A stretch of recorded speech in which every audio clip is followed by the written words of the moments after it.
ताकि प्रधानमंत्री आ रहे हैं उसी में कहीं उसका शिलान्यास न हो जाए। देखिए तुरंत शिलान्यास होगा। इसलिए कि मैंने डॉक्टर साहब को फ़ोन किया बधाई देने के लिए। मनीष ने मुझको फ़ोन करके बताया तो मैंने उनको बधाई देने के लिए फ़ोन किया। हाल जो मंत्री हैं जल आयोग के, मैं उनको बुलाऊंगा, तब आप स्वागत कीजिएगा। तो स्वागत अनोखा स्वागत होगा, बैंड बाजा के साथ स्वागत होगा। किसी राजनीतिक दल का बैनर नहीं रहेगा, वह सिर्फ सरिस्वा नदी बचाओ आंदोलन का बैनर रहेगा। और देखिए मैं किसी का नाम अनावश्यक नहीं लेता हूँ, इसलिए कि सच्चाई क्या है सब आप लोगों को मालूम है। इसलिए कि एक दिन मनीष ही बैठा है ना, मोटरसाइकिल से ले जा रहा था हमको आश्रम रोड में, तो एक व्यक्ति हमको कहा कि प्रणाम सर। तो कहा कि मनीष कहा कि जानते हो कौन है सर? हमने कौन है? तो पागल है।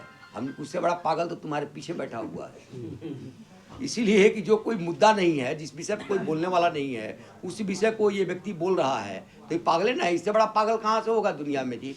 कि जो कि आंदोलन के क्रम में इतने सारे चीज़, इतनी सारी बातें, इतनी सारी चीज़, इतना किया गया, ये कहाँ से हो सकता है? ऐसा तो संभव ही नहीं है। कई बार वैसे ही पागल जो इस यहाँ छठिया घाट और एक कस्टम के पास एक फोटो ले लेना, आपको मालूम है कि नहीं कि सरिस्वा नदी का प्रभाव है।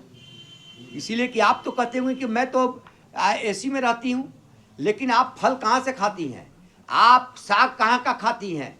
आप अन्न कहाँ का खाती हैं? वही साग खोट करके उसी नदी के पानी में धो करके, जिसका पशु पक्षी भी पानी पी के बीमार हो जाता है, वही आप साग खाती हैं। इतना ही नहीं, उसी खसी का पानी पीती हैं, मांस खाती हैं जो खसी उसका पानी पीता है। तो उसमें आपकी जानकारी के लिए उसका जब जांच हुआ था, उसमें मरकरी है बहुत बड़ी मात्रा में। हमारे घर में हमारी पत्नी को मरकरी बढ़ गया, लेड बढ़ गया ब्लड में।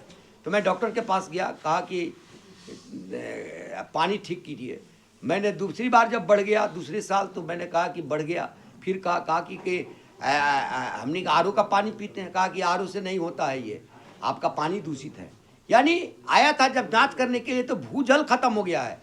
तो पूरा रक्सौल के किनारे किनारे लीवर सिरोसिस के पेशेंट, किडनी फेल के पेशेंट, हेपेटाइटिस के पेशेंट, चर्म रोग, आप जाके नदी में एक बार ऐसे ऐसे करिए तो आपको जाकर देखिए कि आपके हाथ में क्या प्रभाव पड़ता है। हम लोग डीडी न्यूज़ के तरफ से गए थे नेपाल में, तो एक गाँव में गए तो 400 महिलाएं थी।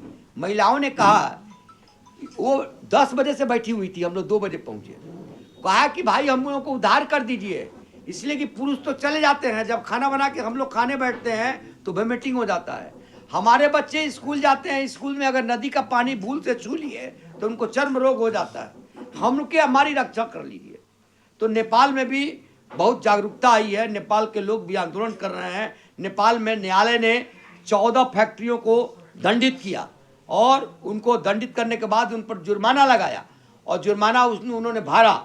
इसलिए ऐसा आप नहीं कह सकते हैं कि ये काम नहीं चलता रहा।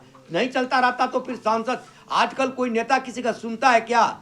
जब तक बच्चा रोता नहीं है तब तक माँ दूध नहीं पिलाती है, ये हम लोग की कहावत है। तो हम लोग संघर्ष करते रहे और करते करते करते करते आज मैं सांसद को इसलिए आभार व्यक्त करता हूँ कि सांसद ने इसको मुद्दा बनाया। ये मुद्दा किसी के लिए नहीं था और आज उसी मुद्दा का परिणाम है कि ये पैसा सैंक्शन हुआ 63 करोड़ 17 लाख रुपया। ये तो नहीं होता।